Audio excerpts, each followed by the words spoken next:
بسم اللہ الرحمن الرحیم۔ محترم سامعین کرام، السلام علیکم ورحمۃ اللہ وبرکاتہ۔ امید ہے آپ خیریت سے ہوں گے۔ آج کی کلاس میں جس ٹاپک پر میں بات کرنے والا ہوں وہ ہے ادغام کبیر کے بارے میں۔ جیسا کہ آپ جانتے ہیں کہ گزشتہ کلاس میں نے بتایا تھا کہ ادغام کو 3 پارٹس میں یعنی 3 حصوں میں تقسیم کیا گیا ہے۔ سب سے پہلے جو مخارج اور صفات کے اعتبار سے ادغام کی اقسام، اور دوسرا حصہ جو تھا وہ سکون اور حرکت کے اعتبار سے ادغام کی اقسام، اور تیسرا حصہ ہے ادغام کا کیفیت کے اعتبار سے ادغام کی اقسام۔ آج کی کلاس میں بتاؤں گا کہ سکون اور حرکت کے اعتبار سے ادغام کی 2 قسمیں، ایک ادغام کبیر اور ادغام صغیر۔ لیکن آج کی کلاس میں صرف میں بات کروں گا ادغام کبیر کے حوالے سے کہ ادغام کبیر کیا ہے۔ تو آئیے سب سے پہلے ادغام کبیر کا معنی اور اس کا قاعدہ جانتے ہیں۔ ادغام کبیر کو ادغام جائز بھی کہتے ہیں۔ ادغام کبیر کا قاعدہ، کبیر کہتے ہیں بڑے کو، ادغام کہتے ہیں ایک حرف کو دوسرے حرف کے اندر مدغم کرنا، داخل کرنا۔ قاعدہ یہ ہے کہ جب دونوں حرف متحرک ہوں، دونوں حروف متحرک ہوں، پہلے حرف کو ساکن کر کے دوسرے حرف میں مدغم یعنی داخل کر دیا جائے گا۔ یعنی مدغم جو پہلا حرف ہے اس کو ساکن کریں گے، ساکن کرنے کے بعد مدغم فی ہے یعنی جس کے اندر اس کو ادغام کیا جا رہا ہے اس کے اندر داخل کریں گے۔ روایت حفص رحمۃ اللہ علیہ کے مطابق، جو قرآن مجید ہم پڑھتے ہیں اس کو روایت حفص میں پڑھتے ہیں، روایت حفص کے مطابق قرآن مجید کے اندر ان 5 کلمات کے اندر ادغام کبیر یعنی جائز ہوتا ہے۔ پہلا ہے نعم، اس کے بعد ہے لا تأمن، اور تیسرا ہے تأمرونی، اس کے بعد ہے مکنی، اور آخری ہے اتحاجونی۔ یہ 5 کلمات ہیں جن کے اندر ادغام کبیر ہوگا۔ اب ادغام کبیر کیسے ہوگا؟ اب مثالوں کے ذریعے میں آپ کو سمجھاتا ہوں۔ یہ جو لفظ ہے قرآن مجید کی سورہ نساء آیت نمبر 58 میں آیا ہے، نعم۔ اب اس میں ادغام کبیر کیسے ہوگا آپ دیکھیے۔ نعم کا جو اصل ہے وہ تھا نعم ما، یہاں پہ آپ دیکھیے نعم ما، یہ اس کا اصل تھا، لیکن چونکہ پڑھنے میں مشکل تھا یہ لفظ، نعم ما پڑھنا مشکل ہے، تو لہٰذا کیا کر دیا گیا، اس کو کر دیا گیا اس طرح، یعنی میم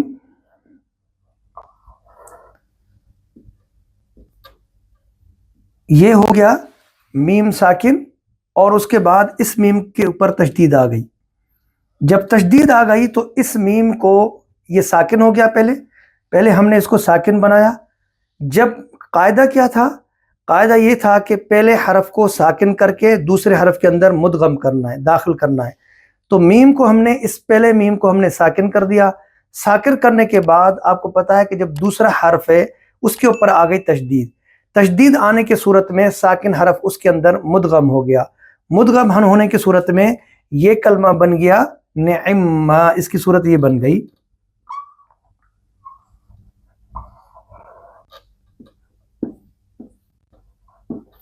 تو ایک ساکن حرف، ساکن میم اس کے اندر داخل ہو گیا، تو یہ فائنل بن گیا نعم، نعم۔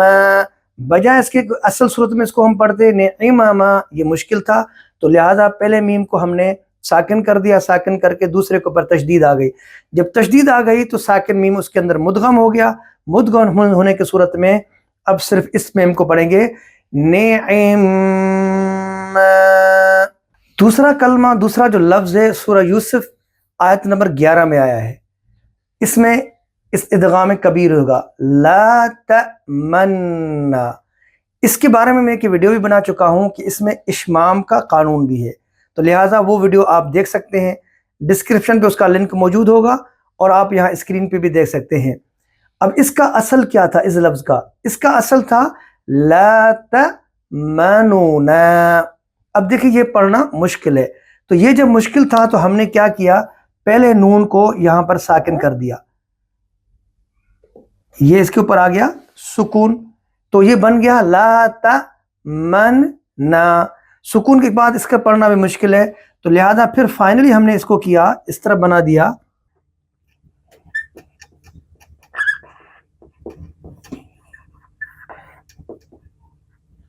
فائنلی ہو گیا۔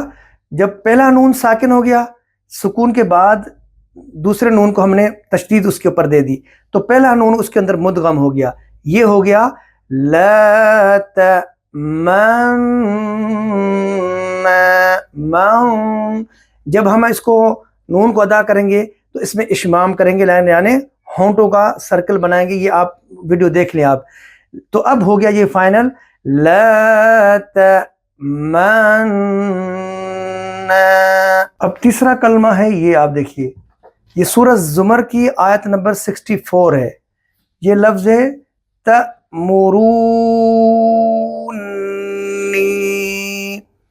اب یہ اس کا جو اصل تھا وہ تھا تأمروننی، یہاں واو کے پاس سکون ہے، اصل اس کا تھا تأمروننی۔ یہ پڑھنے میں بہت مشکل تھا، تو لہٰذا پہلے نون کو ہم نے دوسرے نون کے اندر مدغم کر دیا، مدغم کر کے اور اس کو بنا دیا تأمرونی۔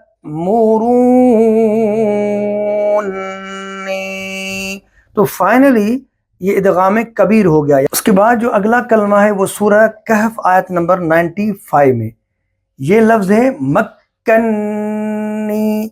اس کا اصل تھا مکننی، مکننی،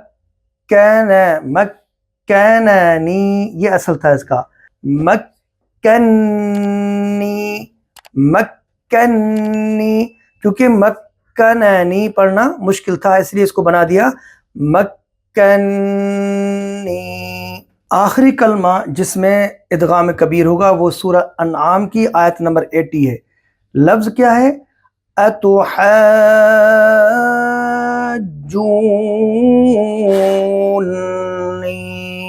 اس کا جو اصل تھا وہ تھا اتحاجوننی، اتحاجوننی کو ہم نے اس میں کیا ادغام کبیر، یعنی یہاں پر یہ جو نون کے اوپر تشدید ہے، اور آپ کو پتا ہے کہ نون کے اندر دو نون ہیں، پہلا نون ساکن تھا اور دوسرا نون مشدد، تو ساکن نون کو ہم نے مشدد نون کے اندر مدغم کر دیا۔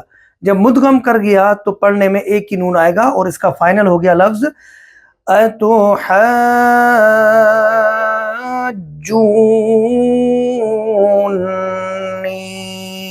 الحمدللہ آج کا سبق ادغام کبیر کے حوالے سے ختم ہوا۔ میں امید کرتا ہوں کہ آپ کو ویڈیو بہت اچھی لگی ہوگی۔ انشاءاللہ اگلی ویڈیو میں بناؤں گا ادغام صغیر کے حوالے سے۔ تب تک میں اجازت چاہتا ہوں، اللہ حافظ، السلام علیکم ورحمۃ اللہ وبرکاتہ۔